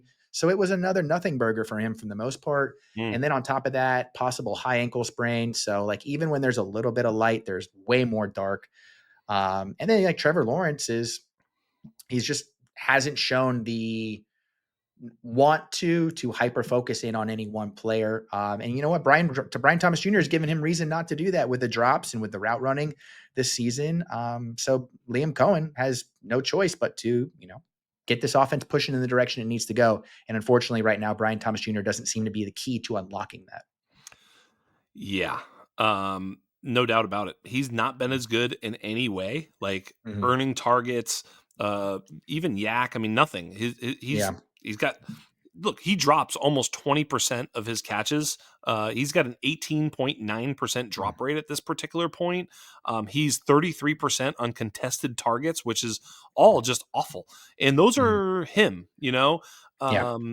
Those aren't quarterback issues when you're talking about, can you make plays? I'm ready to pin plenty on Trevor, Mhm. but I think there's equal blame to go around here with Brian Thomas Jr. I do believe in the talent. I do believe that he can turn this around. I do believe that something's got to change, whether Yeah. it's his change of scenery, Trevor's change of scenery, something, maybe just a fresh start to next season or something. I have literally Mm, no idea what and when this turns around. But you're yeah. right, adding the injury to insult in this particular case, Mhm. which is the high ankle sprain, the dreaded high ankle sprain. Let's just face it. There's no worse thing that you could hear about your fantasy asset than high ankle No. sprain, because that's not even like ACL is like, okay, he's gone. High Yeah. ankle sprain is I got to check the fucking notes every morning, like see what's going on, right? Like Yeah. I'm scrolling Dr. Mueller and stuff. I'm like, what is Mm, it? And then he might play questionable. This, that, is he out 3 weeks? And then even they said he has a possibility to play this. To me, he's not playing this week. I'll yeah. bet anything. When I hear possibility to play, that means no, he's not playing. And if he does, this is awful. And Yeah. I don't even know where you like. There was a point where you could have sold Brian Thomas Jr. for Marvin Harrison Jr. That ship has sailed. Mm. That is wow, that ship is sunk, uh, to the bottom of the ocean. You just like and this is a team in year 1 of a new regime with not a lot of pressure on them. They just wanna see that they're a relatively competent all-around team, and they've shown that they can be that, I think.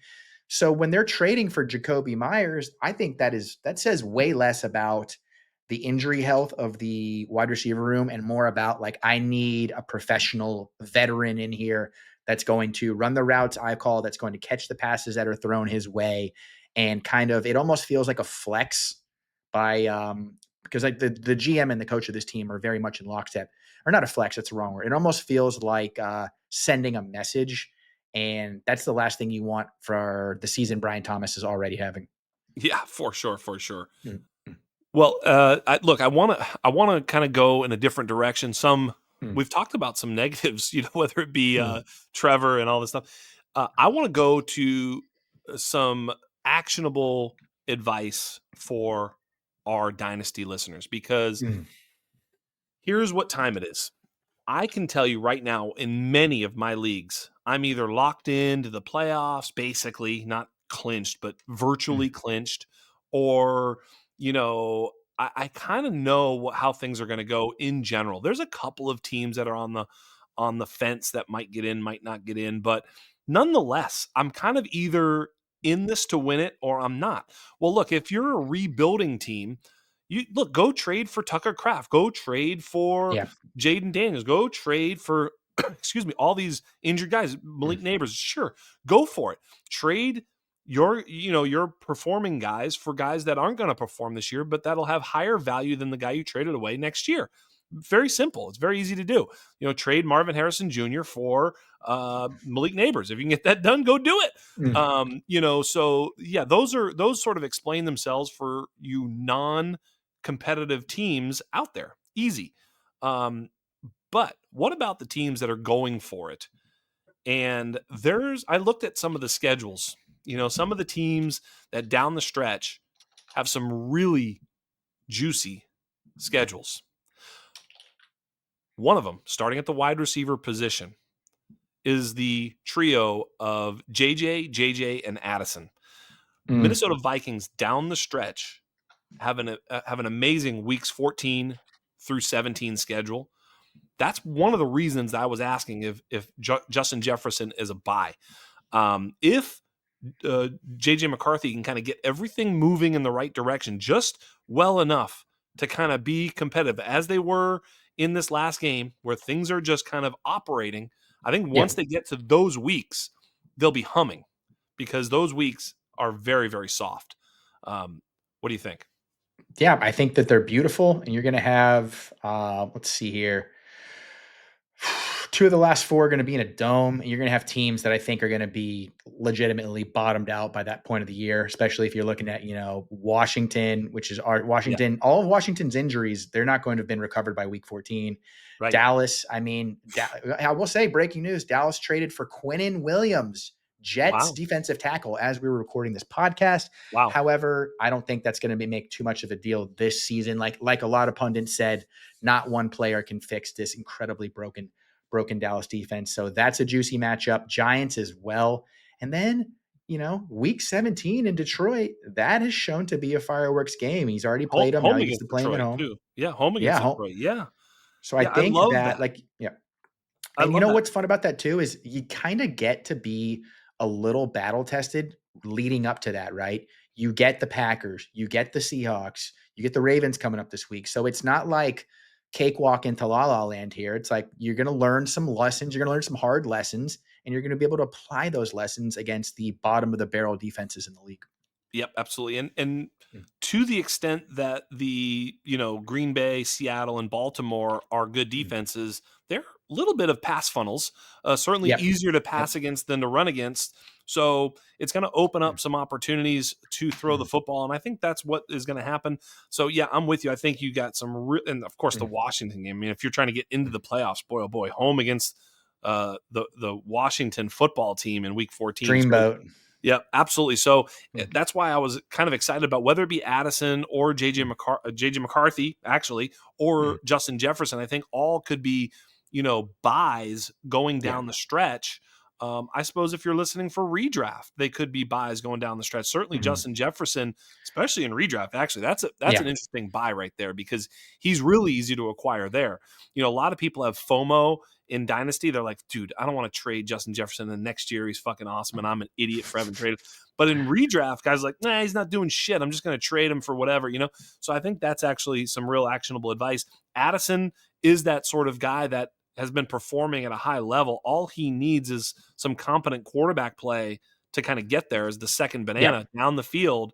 Well, I think there's going to be some open shots for him in the last 4 or 5 weeks of the season. So that's Yeah, one. love that. Love that for Addison too, especially because, you're going to be able to find a stretch here where, he just had 3 for 26 and then 2 for 48. He piles up one more of those. You're going to be looking at people wanting to sell him, not just you wanting to acquire him. Yep. Next one was Michael Pittman and potentially any of the other Mm, Indianapolis pass catchers. mhm. They get, Love hold this. on, why am I? Yeah, go ahead. Do you have it in front of you? I was looking for who they face down the stretch here.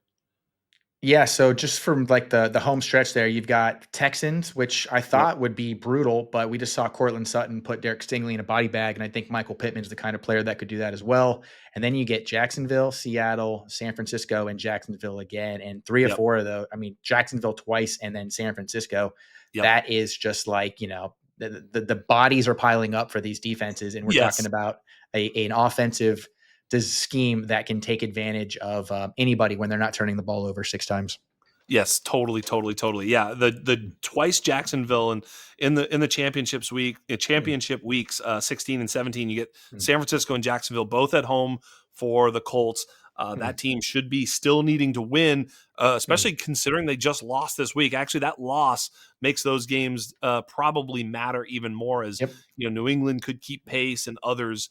Mm, Certainly the Bills. So I think they're going to be fighting for a bye week. mm. They're not going to have that locked up in 2-3 weeks. So from the end of the season.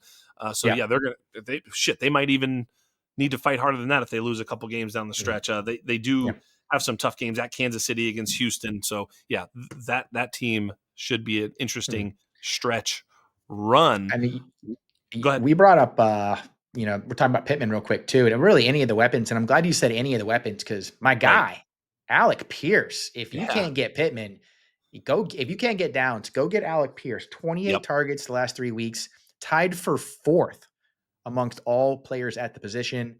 And even when this last game was close, before they were getting blown out, the Colts were still very neutral in first down pass rate, which hasn't been uncommon for them this year. I just imagine how him and Pittman both go over 100 yards. I just imagine what that stat line would have looked like if we only got 2 Daniel Jones turnovers instead of the 24 that he had. Yeah, absolutely. Love that one. My favorite one probably, which is going to be probably impossible to get, but well, in some ways you can get Zay Flowers and Mark Andrews for sure. Obviously not Mm, Lamar, but it's that Lamar and stack them with whatever you like. If you're, mm, but just any of these pass game weapons in Baltimore, it's the hard mm, part with Baltimore is that there aren't any pass game weapons. mm. It's like Zay Flowers and then sometimes Mark Andrews, but Yeah. Mark Andrews went and had a big game. He had 2 catches. It's like, Mm, so you're always a little bit hesitant, but that schedule down the stretch is ridiculous. They get mhm, Cincinnati and Pittsburgh at home, Cincinnati on the road, New England, their pass defense is not doing that well. They're not able to pressure the passer. mhm. And then at Green Bay is not awesome, but that should be a shootout. They're going to need to do Yep. something. I mean, the stretch run for them is absolutely unbelievable. And, Mm. even in week 12, they get the Jets. It's not that bad. So, I mean, the whole stretch run, excuse me, for, the pass game for Baltimore is amazing. Yeah, and they are 3-5. Every game is a playoff game for them going Bingo. down the stretch. They cannot afford to take the foot off the gas.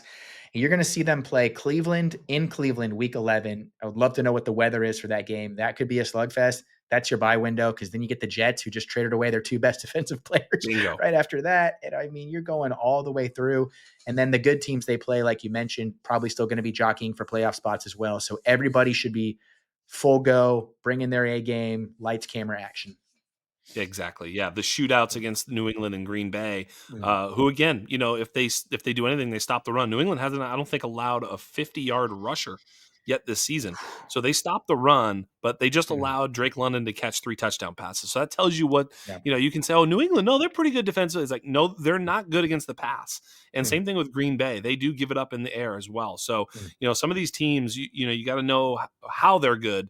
New England certainly mm. stops the run, but they're not they're not slowing anybody down No. through the air as they would like to, especially considering they have not played anybody either, and they're still not necessarily slowing anybody down in the air. They haven't played Yep. anybody yet, so I don't think they're going to do very well with Lamar and company down that Yeah. stretch as They're well. they're a bit of a paper tiger on defense, I think, which hey, Yep. if you like Drake, if you're a Drake May guy, that's going to be a good sign for things to come.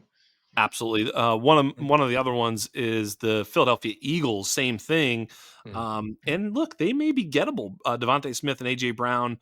AJ Brown has not been playing the last couple of last week. I think mhm. he's out. And probably not going to play this week. I think it's 1 or 2 weeks Yeah. he's missed. But so he's sort of off the radar for dynasty managers. He's been a little bit disappointing leading up to now.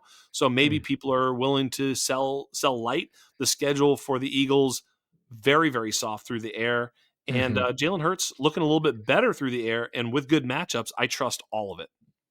Yeah, Kevin Patullo, the offensive coordinator, you've really seen him become more comfortable and a little bit more willing to open up this offense a little bit, which I think has been a huge part of why you're starting to see growth in the statistics week to week as opposed to just plateauing.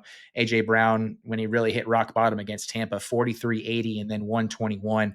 And I think you see a lot more of that because also, the Eagles jockeying for that, they're going to be jockeying for that top seed with the Seahawks, with the Rams, with hopefully the Buccaneers. Let's go Tampa, come on. And then all the offenses they play are just as capable of pouring it on them as they are on the opposing defenses. So I'm a big fan of what's going on there. Yeah, they get there's another one coming up here in a minute, but just their stretch run. First of all, they get the Giants this. No, they get they're at Green Bay. Excuse me, my apologies. Mm, At Green Bay off the bye. But then Detroit at Dallas, Chicago, Chargers, mm, okay. But then the 15, 16, 17 is home against Las Vegas. That's great. At Washington, the aforementioned just can't stop mm, anybody through the air. And then week 17 is okay at mm, Buffalo. I mm. actually think that's a Saquon game, as Buffalo has been very bad against the run, okay against the pass. So Yeah. that leads me into the Saquon too. Mm. Saquon being a hell of a buy down the stretch. Your thoughts? I just think that this is like it's so funny. We're going to look back at the season and be like, why did we view Saquon the way that we viewed him? And I think he's probably the biggest guy to come out of this. Um, and if you're looking at, but the thing is, if you go after Saquon, make sure see if you can get some Tank Bigsby as well. He's dealing with a little Yep. bit of a groin thing. Season high in usage against Baltimore last week. So it's not like he's the odd man out on this offense with everybody else bringing their game up. I think it's just going to be a premium Eagles like dominant run down the stretch here. And all of those front sevens that he's going to be going up against are amongst the 10 worst in the league. Yeah. Yeah, I think yeah, it's true, man. This is their schedule down the stretch is super Mm, soft. And yeah, I think Saquon kind of gets there no matter what. Like what do you have like mm, 50? He only played 15 snaps against that's crazy. No, he mm, played more than 15 snaps. He only carried the ball 14 times against the mm, Giants and had 150 mm. yards, right? I mean, Yeah. just ran all over them. I think in plus matchups, you're going to see Saquon have some pretty big games. Yeah. And I think week 17 is one of them. So if you're a team that's likely going to be right there, maybe a bye team, like a team that's probably going to get the week 15 Mm, bye, I think going after Saquon makes a ton of sense because he can yeah. probably win you the league in week 17. Obviously, down the stretch, they're going to need those games for positioning in the playoffs. Yeah. Potentially, as you point out, it could also be a little bit Mm, solved, but mm. that's kind of still early. Like It 16 and is. 17, you don't see teams resting too much. Yeah, and the difference between like pre-buy and post-buy, I mean pre-buy, and so all the metrics and all the usage statistics indicate that he is the same player he was last year. First half of the season, he's going up against the Chiefs, the Rams, the Buccaneers, the Broncos, the Yeah. Vikings, teams with pretty good fronts.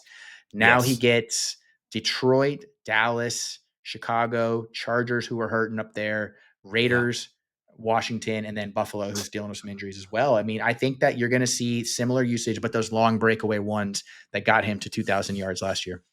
I totally agree. Yeah, I totally agree. I think Mm, that's the one I really like. mm. And he's kind of gettable. He's a little bit gettable. Is Yeah, Saquon right now? 28. Yeah. What about dude? This is crazy. I I'm putting my hand up. I missed on this one. Rico Mm, Dowdle. Rico Dowdle is the freaking RB9 on the season. Like this is incredible. mm. I think he's clearly the RB1 in the last 3 games over the last 3 games. I mean, he had like 30, 30, and 28 fantasy points or some crazy thing. So, um, seriously, he's got like 100 fantasy No, points it's in the last 3 nuts. No, weeks. I know it is nuts. And the He schedule is good. schedule is good, and the best part about being a running back on the Carolina Panthers is that you'd be down 21 and you're still getting the ball. Yep. That's how they want to run the show here. That's what Canales' vision. Quarterback, like they know who they are. They know who their running back are. They know what their running back's capable of, and they know what their quarterback is not capable of. And the defense is really starting to hum a little bit too as well. So he takes the lead from Chuba. You're stocking it out, not a 1A, 1B, just an actual starter and a backup, and we're rocking and rolling. Yeah, and I think there are leagues and managers who probably are like me that don't realize exactly what I mean, exactly what Dowdle is. And man, I'm late to the party here. I got to admit, but I still think there's time to maybe buy into people who are missing the boat and thinking, well, Mm. yeah, maybe he's good this year, but maybe they're not in contention. They're like, I'll Yeah. just sell off, and I'm not getting much next year anyway. He's going to be replaced, which is possible, of course, but Yep. I'm not so sure about that anymore. I mean, they just absolutely love this dude, so he might have some viability into 2026. Oh, it has to be considered. This is a contract year for Dowdle. So what if somebody just empties the bag for him on another team next year and his money's just too good to pass out? It happens all the time to a lot of these guys. I would prefer he stays in Carolina because the ecosystem there is so friendly. But Chuba, you just kind of you know, it's a tough situation when you're a team captain and Yeah. You get Wally pipped like this. Not too late into the season either. This has been coming for about a month now. Yeah, exactly. Yeah, no, I mean, he has been amazing. Has Dowdle, like I Mm, said, in week 5, 30, week 6, 30, and this last week, week 9 was mm, 27. Yeah, it's just been pretty incredible. Anytime he plays, he's amazing. And he dipped below 50% snaps in week 7 and 8, still kind of came through for you one of those weeks. But down the stretch now, I mean, if you just look at like your sleeper app or whatever, you see mm. the green in the matchups. It's like, they've got green lighted up the whole way except for week For 13. days. Yeah, against the Rams. They got a week Yep. 14 bye, but coming out of that bye, they're at New Orleans. They got Tampa Mm, Bay, and then Seattle, not amazing, but again, as you point out, they just kind of lean into the run so Mhm. much that it's almost like it almost doesn't matter. As long as he's the guy getting the rock, then Yeah. he's fine. I just wonder exactly, they've kind of messed around a little bit with the playing time, but you think, no matter what happens here, it's going to be Dowdle in the 1A chair going forward? Yeah, I think that you just don't see players burst on the scene like this over the sample size that we've gotten and then kind of put back in the box here. And I know that week 16, 17, you might look at it on paper and say like Tampa Bay and Seattle, but when you're putting up 25 for 130 in Green Bay, you're just as Right. capable of doing that, I bet, against just about anybody. Green Bay wasn't dealing with any major injuries. There wasn't any sort of, they weren't playing from behind or anything like that. This was just a guy balling out on a Yeah. team that needs him to ball out. Yeah. Well said, dude. Mm, Um, mm, um, all right, we'll do it. Devon Achan. mhm, Um, I'm so skittish sometimes, with running mm, backs because it can change so quickly. Quarterback, who's playing quarterback? yeah, What's the offensive ecosystem? Is Mike McDaniel going to get fired? Like, there's so much uncertainty. It sounds like he's going to be around for the rest of the season now, mm, given what they've done recently. But my point is that there's so much uncertainty. I'm always a little nervous with teams like that. I like teams that I can sort of depend on, that I yeah, know what we're going to get. They're doing their thing. We know what it is, and I can count mm, on it. They're kind of doing that, but I mean, it's a little scary. yeah, I mean, it's really Achan and Waddle. By the way, Waddle was another one. I think Achan and Waddle down the stretch, if they kind of cobble this thing together and just hang tight, it could be good. Do you trust that to happen? And what do you think here?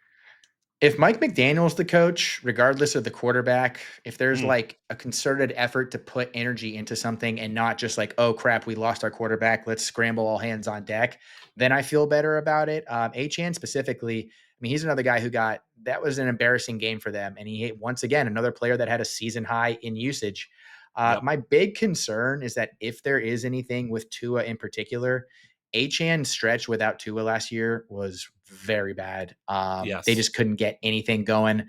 He had 7 points, 4 points, 2 points, and 9 points. And right now, that's just regardless of how poorly the team performs, he is just like their go-to. Fourth down, they're throwing fades to him. Well, Kyle Hamilton's on him. I mean, I'm just like he kind of is the show there.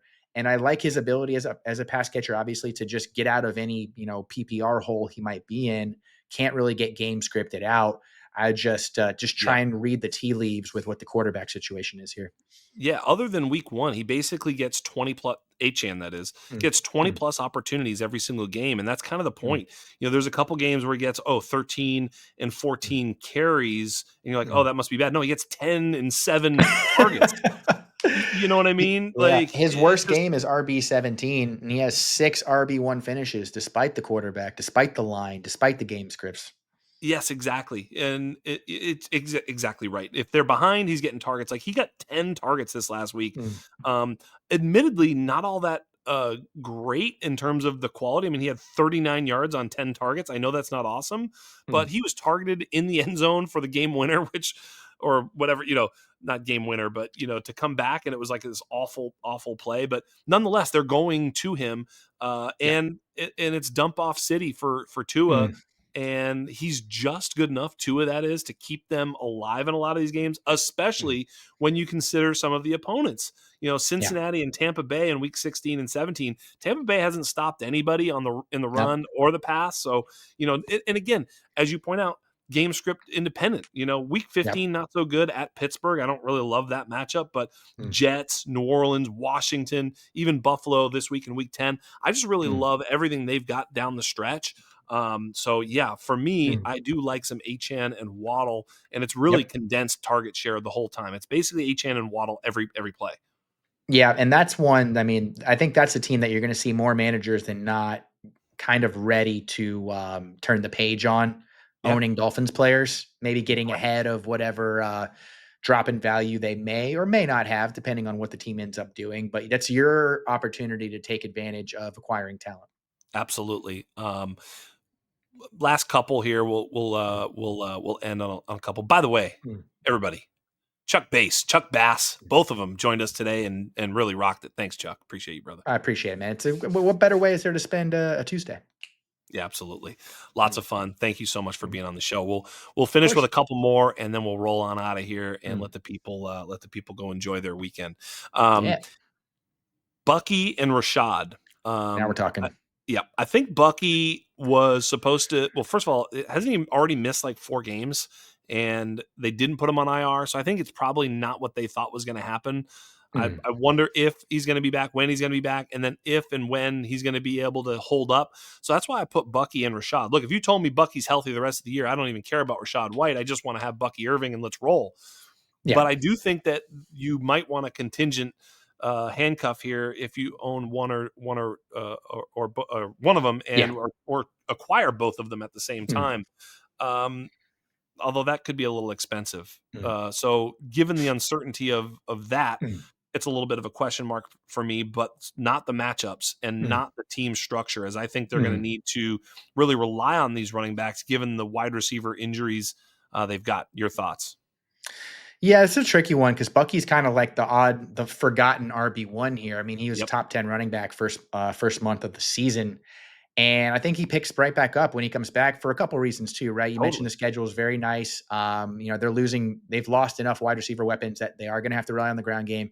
But the biggest one for me is that the Buccaneers activated the practice window for tackle Luka Gadecki, who's a top 10 tackle in this league. Has sorely been missing. Bucky was doing a lot of his damage earlier in the year while the line was pretty banged up. So he comes back into a good situation, better situation, I think. And then, of course, Baker Mayfield, hopefully taking the bye week to heal up. Yep. He's been playing through not necessarily an undisclosed injury, but I think it's been clearly impacting his game more than the injury reports letting on, more than the teams letting on. He looked great on the Manning cast. So hopefully these are all arrows that are pointing in the right direction. The Rashad White thing is tricky. Let's say Bucky misses another game or something Yeah. were to happen. I think you're getting somewhere in between the RB10 that he was for a couple weeks and then the RB28, which he was after that, because of his injury, because of the offensive line, because of the offense taking a big step back, because of potential injuries and all that jazz. So I'd love to have both. I think both are playable if they're both healthy. Bucky Yep. RB1 flex, potential flex option for Roy, and keep this train going. This is a team that people forget is a terribly dangerous offense. Yeah, absolutely. And we just pointed out that their defense is also super susceptible, which means they're going to have to It is. continue to press and play Mm, fast and try and make mm, plays on offense. yep. And nobody better to do that than Baker, who's an absolute gamer. Mm, You feel it's funny, because there's certain quarterbacks you feel like if you're watching a game and you're like, they're not out of this. Baker's one of them. You watch, and you're like, dude, they got Baker. They got a chance. They're down 2 scores with 5 minutes or yep. whatever. Somehow or another, Baker's one of those guys. So Mm, for sure. We're gonna yep. end with a little bit of pain for me. Um, I have on my notes here New England running backs, Mm. and it pains me that I couldn't just put the words Travion Henderson. No, um, but I can't can't. do I it. gotta put T whatever his name is, and Mm, Ramondre and whomever else, some practice squad guy that we've never heard of could come up, a mm, Jonas Gray sighting type of thing. It's just not Travion Henderson. I wish it was, mm. but it's New England running backs with a great schedule down the stretch. Uh, it's not Travion Henderson though, is it? Can it just be for one damn time? I Can mean, it? like, does it really always have to be like this no matter what? Why do we have to have it like this? I don't know. It's one of those things that makes you think you're living in a simulation because, like, it just doesn't make any sense. And I understand that Henderson is not the between the tackle runners that we're all wish casting him to be. Right. But I think that he could still, I mean, I think he's still talented enough to score at the goal line. Jennings, obviously, a big bruising back. So I understand the dynamic they're going for. But, Yes. I was just hoping we were going to get a poor man's Jameer Gibbs, and he's Yep. probably closer to like a Walmart. DeAndre Swift. Yeah, yeah. Walmart. We're back to the Walmart thing. So, Walmart Jameer Gibbs. yep. 14.3 expected half PPR points last week, which he would have surpassed if it wasn't for that Jennings touchdown. So a lot of season left to go, a lot of offenses that they're going to have to put up points against. And I think if they're going to Yes. do that, they're going to need explosion. They're going to need pop. They're going to need power. Play the Bucks, the Bengals, Giants can put points on anybody, the Bills, Ravens. And then we'll see what's going on with the Jets in Week 17. But Jets aren't going to have anybody on defense, so hey, he might be. What if Trevion Henderson is the Week 17 league winner? That's kind of the point. They've got the Jets in Week 17. Mhm. Like you say, Baltimore has not been great on defense. I know they're kind of Mhm. changing things a bit Yeah. and stepping up a little bit, but they've still not really stopped the run all that well. Mhm. They've given up a lot of points to opposing running backs. They've got now. Here's the case Mhm. for Trevion Henderson. Mhm. The week 15, 16, 17 is Buffalo at home, which Buffalo's had a hard time stopping the run. It's going to be a shootout for sure. I mean, well, not for sure. It's just going to be a highly contested game, which likely could be a bit of a shootout. At Baltimore, same type of thing. And at Jets is amazing. So that 15, 16, 17. Week 14 is their bye. Mhm. I wonder if after the bye, that's when we could see Travion sort of take an uptick. Hey, we Mhm. want this exciting weapon down the stretch and into the playoffs and be able to Mhm. really use him. He's been ramping up all season. I mean, there Yep. is a narrative street here that I'm walking as a. Do I believe it? No, but I Yeah. think it's possible. Mhm. Yes, because I want Travion to get that. He looked really good on his touches this week. He was very Mhm. efficient. He was kind of running in between the tackles a bit. Yep. He was gashing the defense. So Mhm. there's a world in which he's sort of the 1A in down the stretch in those games. But I'm just saying, get yourself some New England running backs, even if it's T Jennings. Get him too. Mhm. I think it's going to have to be the case, man. And T. Jennings, we won't say his full name because we don't appreciate what the Patriots are doing, and so it's not his fault. But we don't want to give them they don't deserve to win in this No. battle that they are fighting with us, and we're going to do everything in our power to reverse course. Yes, we want Mm. Travion Henderson. I'm going to call him Travion Jennings. That's it. That's the T. The T that in T has Jennings a is pretty Travion. good ring to it. There we go. Hey man, Mm. thanks for coming on the program. We filled up almost 2 hours of Dynasty fantasy football and Pro style. fantasy receipts talk. We did it all. Mm. I got it Mhm. off my chest. I don't know if I had to do that, but it felt good. Um, It's all and about feeling good. thank you for coming on. Hey. You were great. First time Mm. podding on this Mm. show. I'm sure you'll be back again because you were outstanding. So thank you. Oh, I appreciate that, man. Been wanting to come on for a long time. We'll definitely do a home and away. Yeah. We'll get you on Player Profiler as well. And Yep. maybe we'll double in. Well, maybe we'll double down on some other juicy dish going on as well. Yeah, as a matter of fact, tell the people where they can find your show. I see that you've Sure. got your show on Mm. Player Profiler, which is where Mm. this also simulcasts. Is Yep. that the right word? Simulcast? I don't even know if that's a word. We'll I take it, couldn't baby. spell it for sure. There's no doubt. That's a pro term. That's a pro Yeah, term. pro term simulcasting. Yeah, I'm into it. Yeah. But yeah, Good. we we do air on the Player Mm. Profiler Network. Mm. Love your show. Tell everybody Mm. else where they can find you, including your awesome Twitter handle. Yes, I am Chuck F. Bass on Twitter, fighting the battles that no one else can fight or wants to fight every single day, all day. I do the Risers and Fallers podcast every Wednesday on Player Profiler, as well as Sunday morning start sits at 8 a.m. for the sickos who can't sleep because they're trying to figure out who am I going to play? Am I going to play Terrell Henderson? Am I going to play Trevion Jennings? Am I going to play any of these guys? So I'm there to lay down on the wire for you all every Sunday morning at 8 a.m. Love it. Love it. Great show. Thank you so much. And on behalf of everybody here at the Undroppables, on behalf of everybody here at the Undrafted, on behalf of the single greatest podcast producer to ever walk the land, Mr. Michael P. Duncan, you have been joined by both Chuck Bass and Chuck Bass. I am Jax Falcone, and we are out.